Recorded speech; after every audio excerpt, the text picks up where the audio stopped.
Eu quero convidar nessa noite você para juntos nós refletirmos sobre a plena satisfação em Deus. Você vai, eu espero, que você seja tão impactado quanto eu fui até 4 anos e meio atrás. Eu nunca tinha ouvido falar sobre esse tema. E eu espero que você seja tão impactado quanto eu fui. Vamos conversando aqui. Espero que você entenda aquilo que o Senhor vai falar ao nosso coração nessa noite. A base para o que nós vamos refletir está no Salmo 16. Salmo 16, o versículo 11. Os textos serão projetados aqui na NVT, mas você pode acompanhar na sua Bíblia, pode fazer anotações aí, você que está nos acompanhando online também. Salmo 16, 11.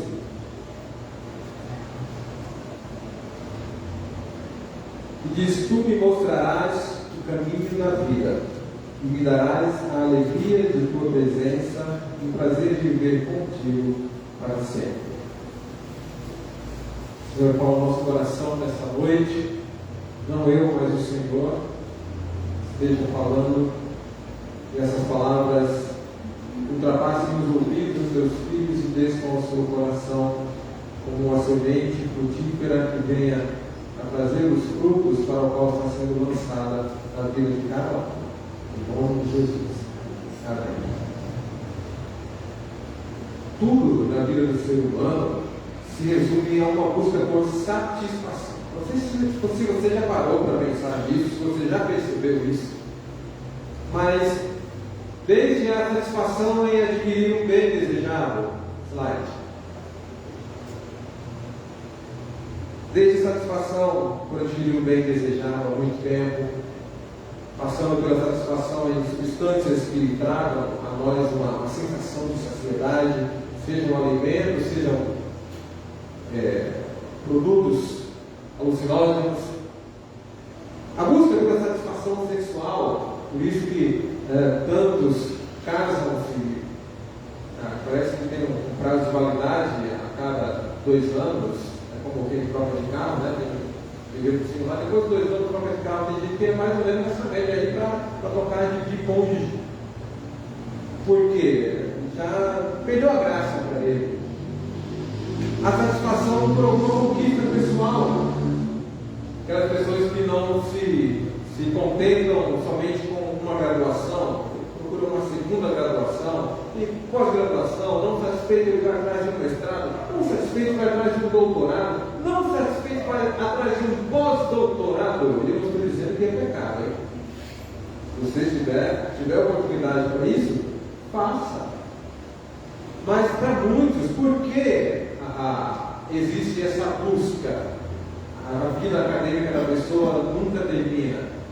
É simplesmente pela busca de satisfação pessoal. A pessoa se satisfaz em pegar mais um diploma. A pessoa se satisfaz em ter esses diplomas expostos na parede do seu escritório, da sua casa. Mas essas coisas nos proporcionam uma satisfação temporária. E por isso, insuficientes para nos deixar plenamente satisfeitos. Se você conhece o caso de alguém que lutou para comprar, para construir a sua casa e tal, depois de um tempo, gostei, cara, mas não. Você, nossa, mas você lutou tanto para você construir isso aí. Isso, né? Mas enjoei. Não se expande da próxima vez que isso acontecer, porque faz parte, nós vamos repetir durante a nossa reflexão, vamos ver isso. Essas coisas não têm esse poder de nos satisfazer completamente. E eu vou aqui abrir mão de algumas citações de filósofos, de teólogos, que vão nos ajudar a refletir sobre isso. Primeiro, o físico, matemático, filósofo e teólogo Blaise Pascal disse: há um vazio no formato de Deus no coração de todo homem. É por isso que aquelas conquistas que nós acabamos de ver aqui nos slides não conseguem preencher esse vazio. Porque o vazio do coração do homem é do tamanho de Deus. Então é só Ele que preenche. Santo Agostinho disse: fizeste-o, Senhor, para ti, e o nosso coração anda inquieto enquanto não descansar em ti. A busca desenfreada pela satisfação continua, e o ser humano acaba se tornando um constante insatisfeito. Porque só no Senhor está a nossa satisfação.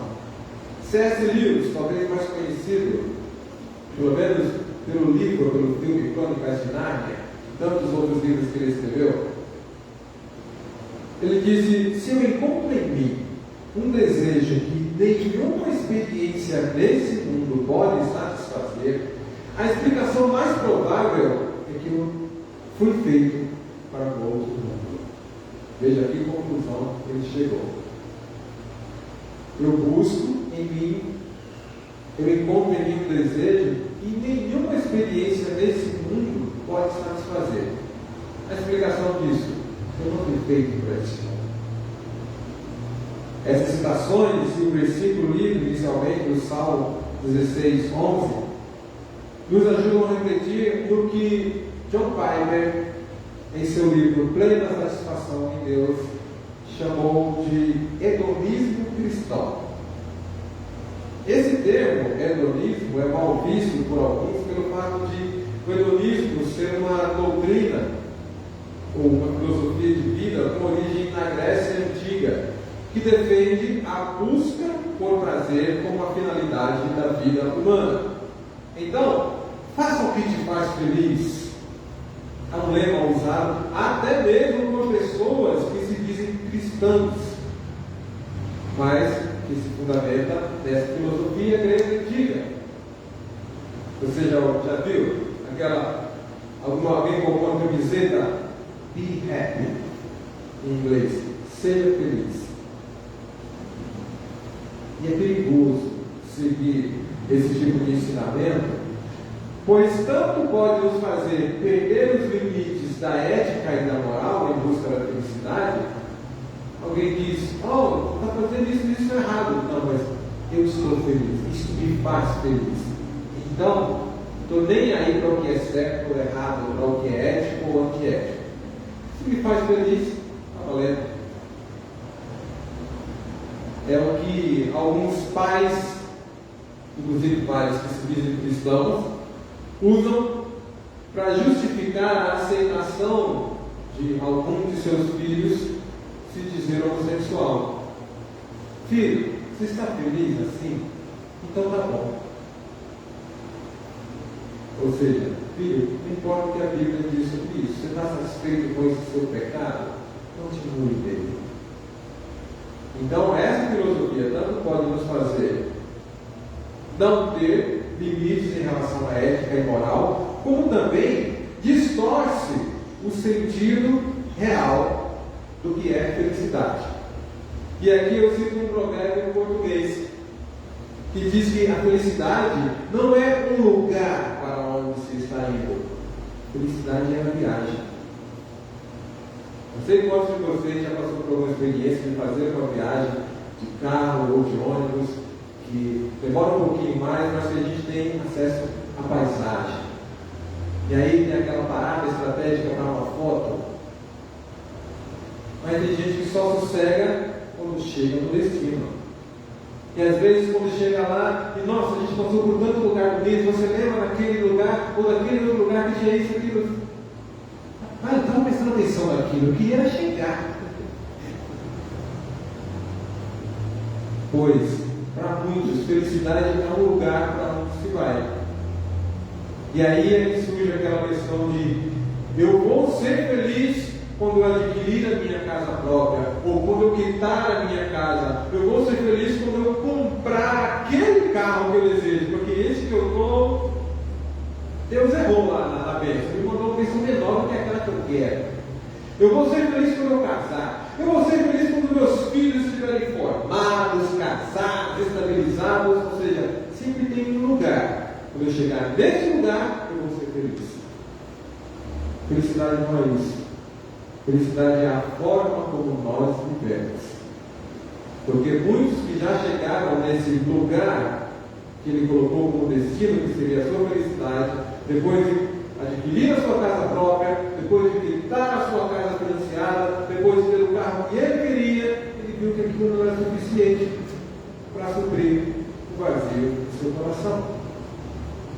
Então, por isso, até mesmo o editor do livro do John Piper, eu coloquei a imagem ali, ele está disponível em PDF, eu posso até mandar depois para alguns irmãos e depois ser disponibilizado no grupo da igreja.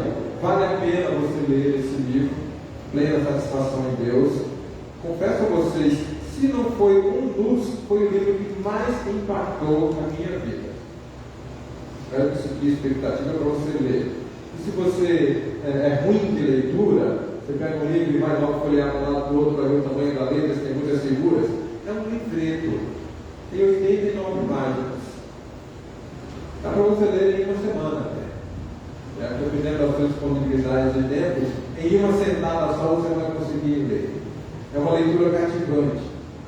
Então, o editor desse livro, que foi escrito originalmente em inglês, ele colocou uma nota editorial no início do livro, explicando: olha, já que existe essa resistência em relação à palavra hedonismo, então eu vou substituir aqui, ao invés de falar de hedonismo cristão, vou falar de prazer cristão.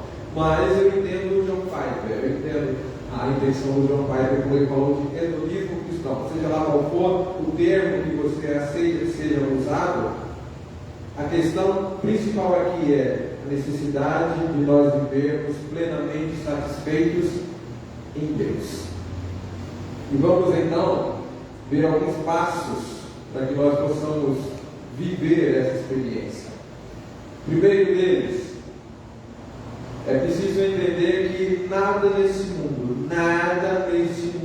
é capaz de nos satisfazer completamente. Quando nós damos as costas à beleza radiante de Deus, nós nos encantamos com a nossa própria sombra ou com alguma coisa que esse mundo nos oferece. Imagina a cena: você tem algum ponto de luz e você dá as costas para ele, e o que vai acontecer? A sua frente vai ficar na sua sombra. E tem gente nesse mundo encantada com a sua sombra, ao invés da fonte de luz que produz essa sombra, o próprio Deus. E mesmo que seja alguma coisa criada por Deus, nós não devemos viver encantados com esse reflexo dessa grande luz que é o Criador. Paulo, falando aos Romanos, capítulo 1, versículo 25, ele fala sobre isso. Os homens trocaram a verdade sobre Deus pela mentira, e desse modo adoraram e serviram coisas que Deus criou em lugar do Criador, que é digno de louvor eterno. Nada desse mundo é digno de louvor eterno, apenas o nosso Deus. Mas existem muitas pessoas que estão cultuando, inverteram as coisas, a ordem das coisas, e cultuando coisas que dão um prazer temporário. E o pecado é bom. O pecado é bom, porque ele tem consequências terríveis, mas é bom. E quando a pessoa está lá, você já viu alguma propaganda de bebida alcoólica, que o pessoal está lá cambaleando, caindo, batendo carro de bêbado, arrumando briga porque bebeu e ficou valente? Não tem, são pessoas felizes. Nem parece que bebida alcoólica deixa a pessoa nessa situação. Mas é a impressão que dá. Realmente é assim. O pecado é algo bom, mas as consequências são terríveis. E se a gente entra nessa situação de trocar a adoração ao Criador pela adoração à criatura, é como se nós passássemos a nos contentar com pinturas de flores. Observe nesse slide, nós temos um quadro de um girassol. E você pode ter de repente um quadro de um girassol. Oh, mas eu consigo que está no slide. algum lugar da sua casa, alguma parede da sua casa, o que é mais bonito? Você ter um quadro de um girassol ou você ter um girassol no seu jardim? Se contentar com a criatura ao invés do Criador é se contentar com uma simulação de algo que é real e que você poderia ter acesso a ele. Deus criou tudo nesse mundo para ser um reflexo da glória dele, dos seus atributos, do seu caráter. E Paulo, mais uma vez, no capítulo 1 de Romanos, versículo 20, ele diz que por meio de tudo que Deus fez, desde a criação do mundo, podem se perceber claramente seus atributos invisíveis, seu poder eterno e sua natureza divina. Portanto, não tem desculpa alguma. Quem? Aqueles que dizem não. Vai chegar lá diante e diz, ó, ninguém nunca chegou para mim para falar desse tal desse evangelho, então você não veio me condenar porque eu não sabia. E aqui, em Romanos 1:20, nós podemos encontrar a resposta para o questionamento de alguns. Mas e algum índio? Está lá no meio da floresta, onde ninguém nunca chegou, e se ele morrer hoje, ele vai para o inferno? Aqui. Mesmo que não tenha chegado nenhum missionário para ele, para falar de Jesus Cristo, é o caminho, a verdade e a vida, Deus falava com ele. Ele estava rodeado de Deus ali. A natureza criada por Deus. Que Deus criou para ser reflexo do seu poder, dos seus atributos invisíveis. Por isso que Paulo diz, eles não têm desculpa alguma. Mas parece ser narcisista da parte de Deus, né? Nossa, veio isso, criar tudo para apontar para ele, ser um reflexo da imagem dele. Imagina se a gente tivesse uma cidade ou um setor chamado Giulândia. E quando você estivesse entrando, na entrada é até um busto do Gil. E o nome das ruas? Rua Gil 1, Rua Gil 2, Avenida Gil 3. Que onde você passasse, supermercado Gil, farmácias Gil, panificadora Gil. Com o tempo você fica, nossa, gente, presunção, tudo é Gil, tudo é Gil, tudo é Gil. Isso é narcisismo. Se você não entende o que é narcisismo, vem de da mitologia grega, o Narciso, ele se apaixonou pela própria imagem. Então ele ficava na beira do rio, e o reflexo da imagem dele no rio, ele ficava ali horas e horas contemplando. Eu sou lindo. Nossa, como eu sou lindo. Eu sou muito bonito. Um belo dia, nesse momento de contemplação, ele caiu no rio e morreu afogado. Então, o narcisista que olha que o narcisismo está muito em voga hoje. Já tem bom tempo. Nós vivemos na geração da selfie. As pessoas que você olha lá, quer saber se alguém, o tanto que alguém é narcisista, vê o tanto de selfie que tem ele ou ela sozinho na rede social dele. E são lugares diferentes, roupas diferentes, cabelos diferentes, maquiagem diferente, o bico é diferente, às vezes um lado, outro e tal, outra frente, e tal, mas o que mais tem ali? Selfie dele ou dela. Eis ali o narcisista. É o culto a si mesmo. E aí alguém pode dizer, então Deus é narcisista, porque ele criou o mundo e tudo aponta para ele, da mesma forma que se o Gil fizer a Giulândia, ele é narcisista, tudo ali aponta para ele. Mas nesse caso, se você um dia encontrar a Giulândia em algum lugar, logo você vai dizer, conheço. O Gil eu conheço. Ah, que é isso? Quanta presunção, e você já vai começar lá a destrinchar a lista de defeitos do Gil. Mas daqui a pouco nós vamos entender por que o fato de Deus criar tudo no mundo apontando para Ele não é narcisista da parte dele. De imediato, nós precisamos entender que, assim como um suco em pó de qualquer sabor é apenas uma imitação do sabor real da fruta e por isso é incapaz de ser comparado ao sabor original, nada nesse mundo é capaz de satisfazer completamente a nossa alma. nós somos criados para viver satisfeitos em Deus. Por isso Jesus disse que vantagem há em ganhar o mundo inteiro, mas viver a vida. Marcos 8,36. Em segundo lugar, nós precisamos entender que somente em Deus nós encontramos plena satisfação para a nossa alma. Só em Deus nossa sede de vida é saciada, porque Ele é a fonte de água viva. Por isso que Ele nos criou a sua imagem e semelhança, e também por isso o Salmo 19:1 diz que os céus proclamam a glória de Deus e o firmamento demonstra a habilidade de suas mãos. Tudo aponta para Ele, porque somente nele nós somos plenamente satisfeitos. Se olharmos para o ser humano narcisista, logo vamos começar a relacionar seus defeitos, mas em Deus não há imperfeições. Ele é o tesouro encontrado e a pérola de grande valor, que são citados em Mateus 13, de 44 a 46. Ele é aquele que deve ser tido como o nosso bem mais precioso, e por isso não devemos trocá-lo por nada de menor valor, como quem troca a flor pelo desenho dela, ou o suco da fruta natural pelo suco em pó, que meu irmão chama carinhosamente de concha pulmão. Então, por isso, Deus fez tudo para apontar para Ele, para revelar a glória dele, porque a glória dele nos sacia.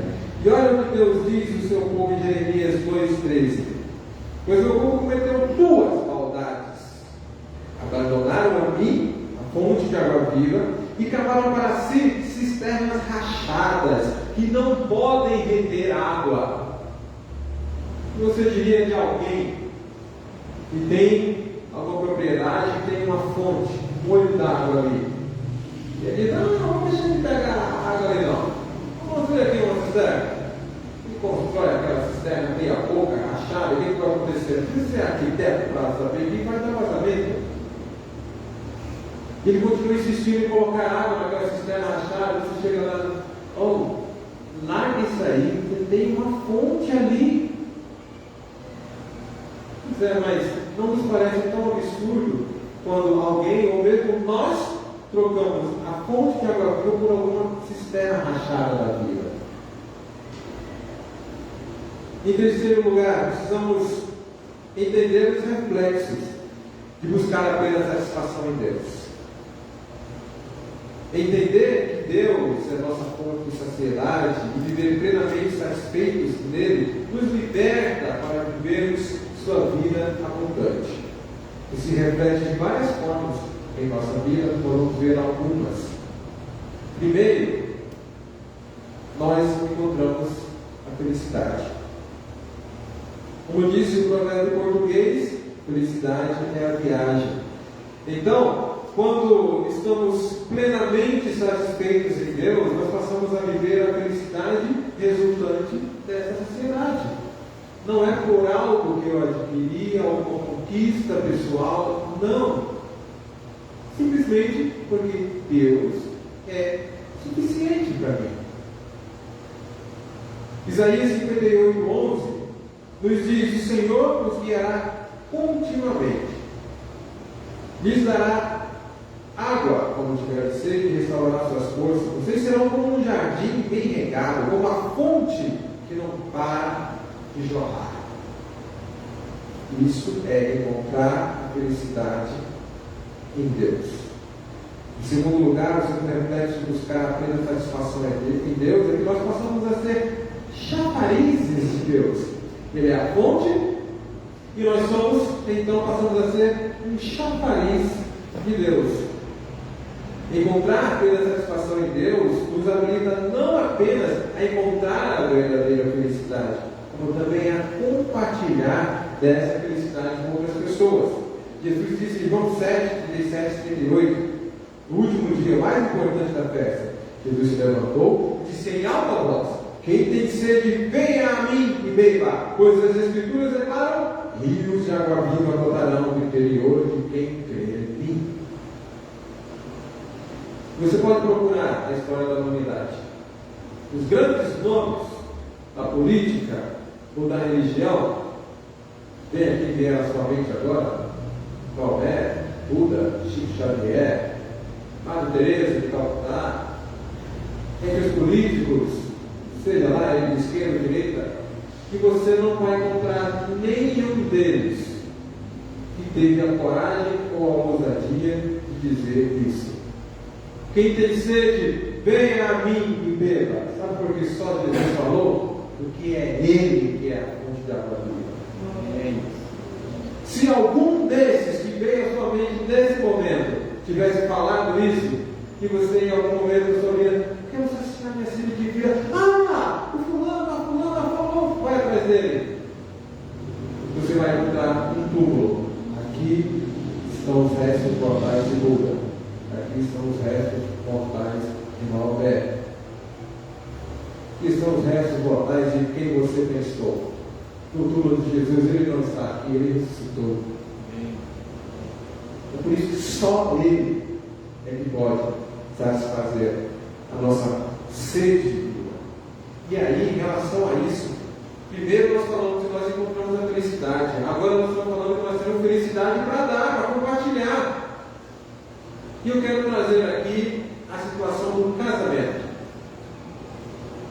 Você já ouviu alguém dizer, não, vamos separar, essa mulher não me faz feliz. Ou então, em algum casamento cristão, você ouviu o celebrante dizer, você não está casando para ser feliz, você está casando para fazê-la feliz. Está errado. Os dois estão errados.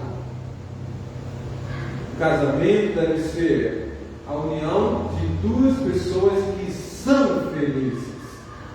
E elas compartilham essa felicidade. Por isso que muitos estão frustrados em seus casamentos, porque estão esperando que a felicidade dele venha do outro. Lembra que nós falamos? Nada, e ninguém nesse mundo é capaz de suprir a nossa sede de vida, a nossa saciedade. Então, talvez isso pode mudar até o casamento de alguém que está nos ouvindo nesse momento. Lembra que nós acabamos de falar de mudar o foco do Criador para a criatura? Em muitos casamentos isso acontece. E é isso que leva muitos casamentos para um buraco. Vou contar para vocês, a minha filha, como sabem, eu tenho uma filha de 24 anos, lá em uma pessoa. E, com a graça de Deus, em fevereiro eu vou ser vovô. Quando ela se casou, no dia que completou 21 anos, eu mandei uma mensagem para o meu genro. Parabenizei e eu disse, olha, você não é capaz de fazer a minha filha feliz. Ela não é capaz de fazer você feliz. Isso não deve entristecer vocês. Isso deve motivar vocês a cada dia buscar a graça de Deus. Porque ali vocês vão ser duas pessoas felizes, vivendo felizes. O casamento deve ser isso. Em terceiro lugar, ao reflexo de buscar a plena satisfação em Deus, nós passamos a viver em constante adoração. Estando plenamente satisfeitos em Deus, nós passamos a adorá-lo de forma diferente, não nos limitando apenas quando nós estamos reunidos como igreja.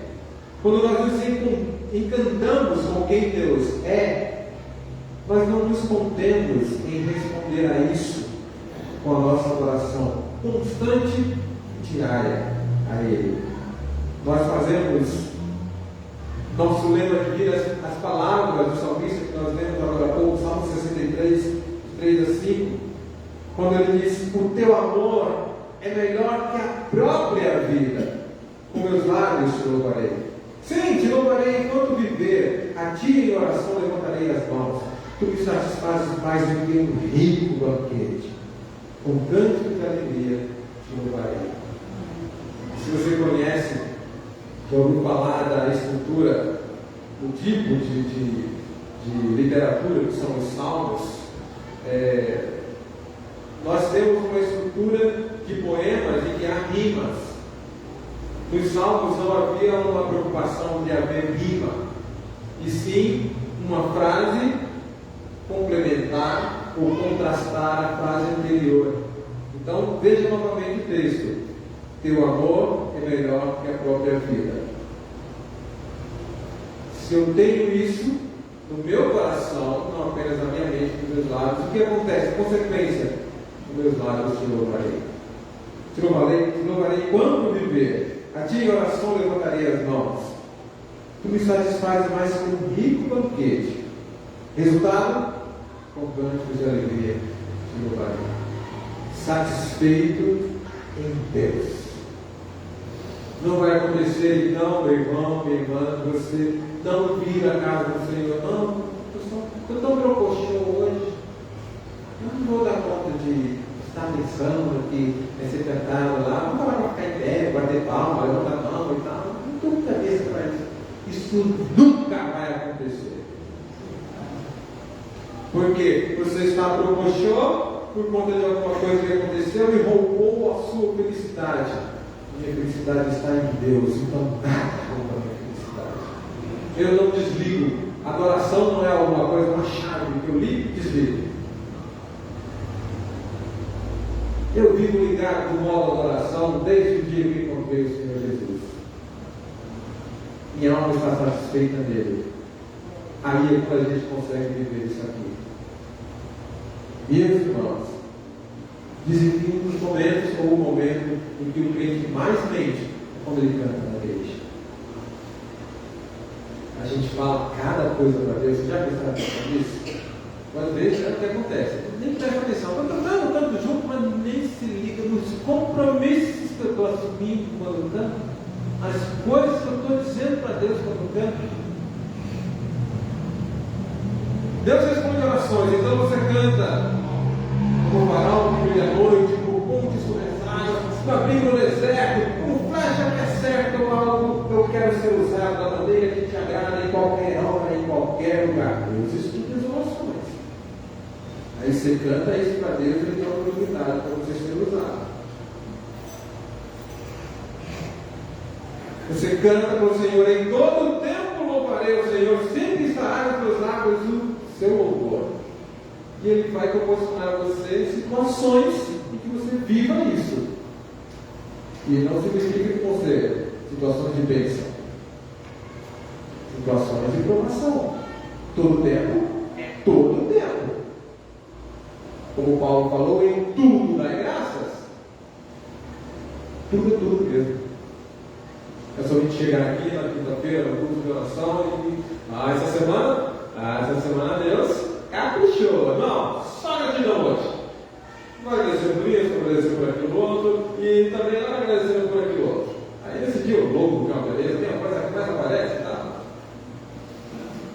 Chegou um outro dia que é só lamento.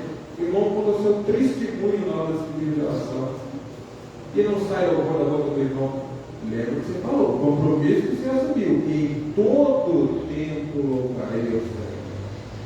Nós precisamos prestar mais atenção, ao invés de ficar, simplesmente como se aquele estivesse ficando de tudo que o seu reino mandar. Fique em pé, senta, levanta a mão, fecha o olho, canta. Precisamos prestar atenção naquilo que nós cantamos. É muito sério isso. Porque senão nós estamos mentindo para Deus. Dominicalmente estamos mentindo para Deus. Nós chegamos aqui e cantamos junto à congregação, ou então no nosso dia a dia. Talvez você já conhecia, todavia me alegrarei, todavia me alegrarei. E traga então, vamos contextualizar.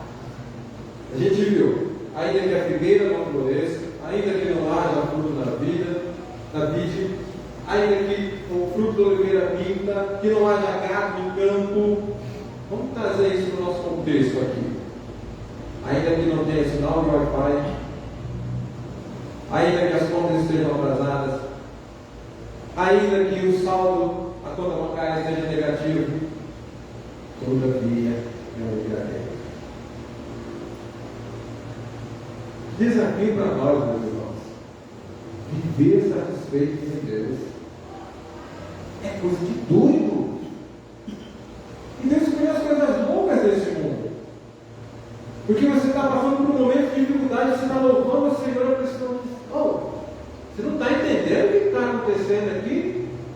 Eu bati o carro uma vez, a da empresa. de sair, tristeza. Quando a gente pegar o carro, uma parada lá na frente, não, o carro vem para mim.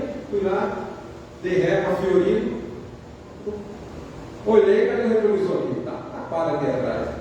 Daqui a pouco a patroa começa a gritar e era o carro que estava vindo, eu encostei no carro. Era um carro do cristão. Ele estava lá esperando o rapaz segurador chegar e tal. O que ele estava fazendo dentro do carro? Cantando. Estava batido, atrasou o compromisso que ele ia ter. É nessas horas, meus irmãos, que a gente tem a prova dos 9. Eu estou satisfeito em Deus? Só louvo a Deus se ninguém me bater. Se no trânsito ninguém me fechar, ninguém quebrar meu retrovisor. Se meu carro estiver intacto, estarei satisfeito em Deus. Não, você está satisfeito com o seu carro intacto. E quando estamos satisfeitos em Deus, independente da situação, nós vamos conseguir viver em constante adoração. Mas nós também, o último reflexo de estar ou buscar apenas satisfação em Deus, nós nos tornamos missionários onde nós estamos. Cientes de que nós fomos criados para o louvor da glória de Deus, ou seja, para refletir os atributos dele onde nós passamos, nós passamos a viver de tal forma que nós exibimos a Deus para as outras pessoas com a nossa vida, com o objetivo de que elas também se encantem com Ele e passem a também viver para adorá-lo. Então, irmãos, o fim de missões é a adoração. Por que a gente evangeliza pessoas? Por que a gente manda missionários para arriscar a vida em campos ainda não alcançados, onde é proibido até de ser cristão? Porque a gente quer que outras pessoas conheçam esse Deus, se encantem com Ele e passem a também viver para responder a esse encantamento com adoração a Ele. E olha, tenha um vislumbre disso. Apocalipse 7, 9 e 10.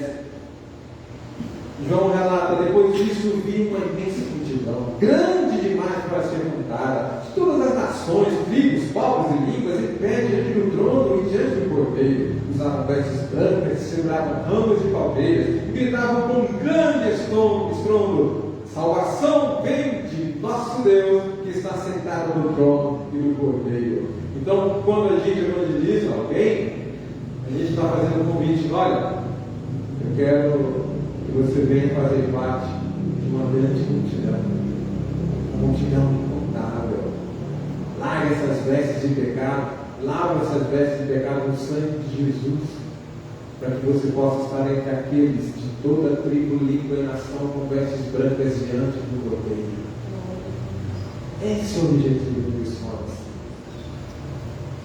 Não é adiantar eu ficar aqui meia hora falando com vocês se eu não trouxesse a aplicação na prática na nossa vida. 3 aplicações. Primeiro, nós não buscando a plena satisfação em Deus, também sofremos consequências na nossa vida. Por quê? Nós passamos sempre correndo atrás de uma nova opção ou possibilidade de satisfação. Essa busca é frustrante, pois, como nós vimos, só em Deus está a plena satisfação. Pode trocar de carro todo ano, pode mudar de casa todo ano, pode trocar de parceiro todo mês. Nada disso vai satisfazer a sua alma. Então, da mesma forma que nós vimos consequências ou reflexos de buscar plena satisfação em Deus, não buscar essa plena satisfação em Deus também tem os seus reflexos. Em segundo lugar, a nossa tendência é focar no que é visível, palpável. Então nós precisamos orar sempre, pedindo a Deus que abra os nossos olhos espirituais, para que nós possamos contemplar a sua beleza e viver encantados e satisfeitos com ela. Às vezes você está empolgado aí, nossa, satisfação de Deus, Isso aí. Minha vida vai mudar a partir de hoje. Mas eu preciso lembrar disso.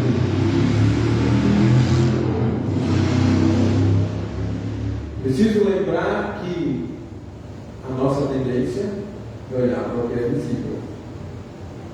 É olhar para as pérolas de menor valor.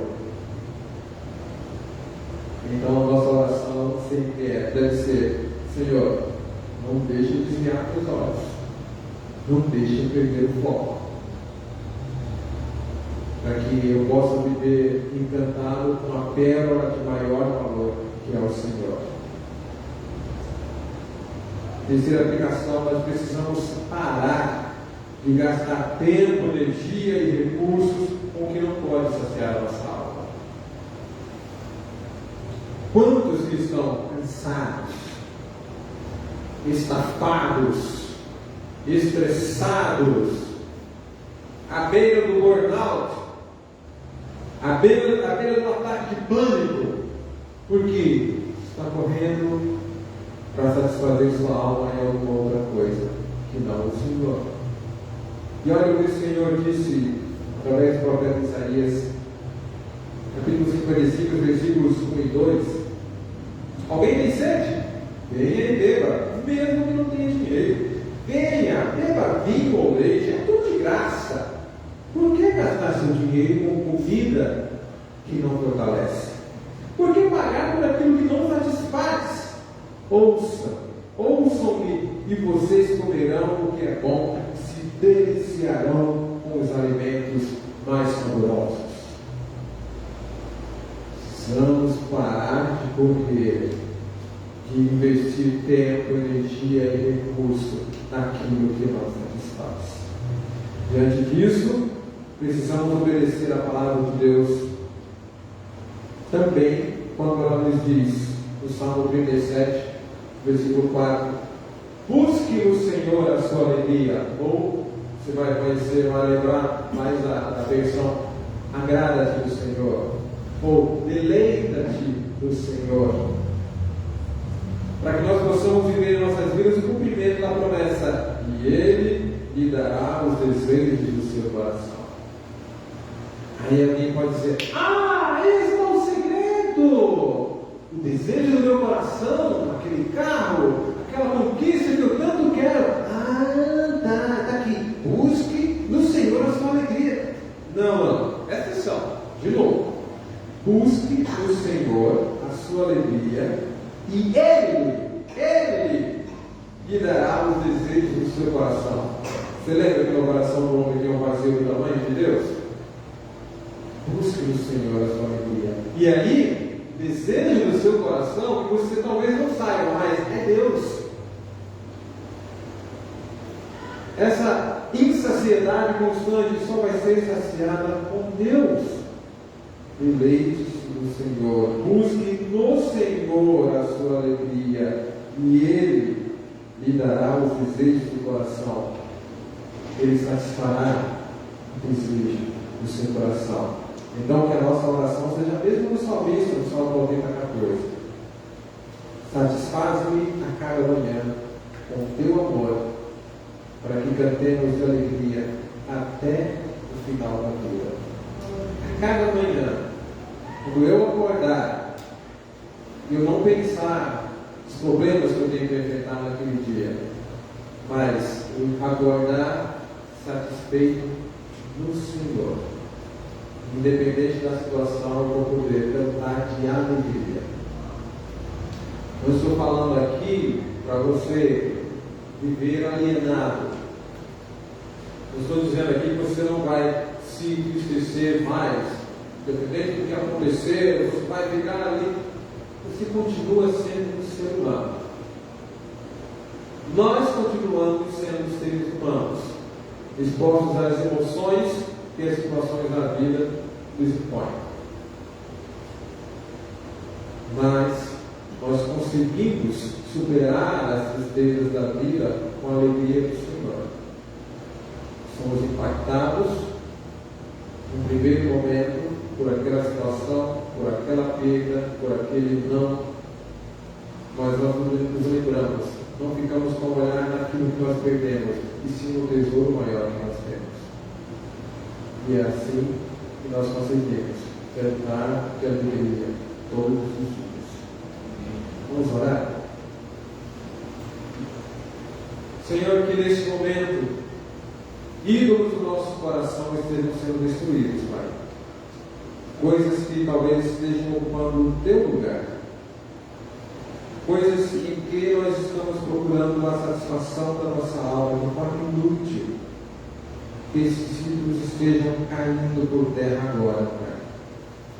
Que nós possamos encontrar no Senhor a satisfação da nossa alma.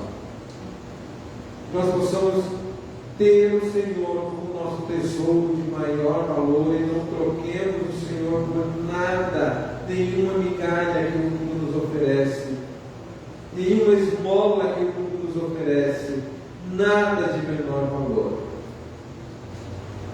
Que sejamos sempre satisfeitos do Senhor, Pai. Esse é o desafio para nós.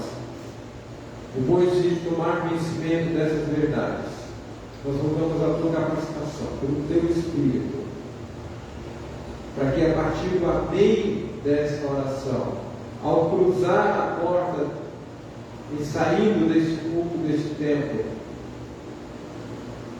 ao pegar a rota para o trabalho ou para a escola, para a faculdade, amanhã, que nós já possamos ver essa semente que foi lançada por os frutos na nossa vida, Pai.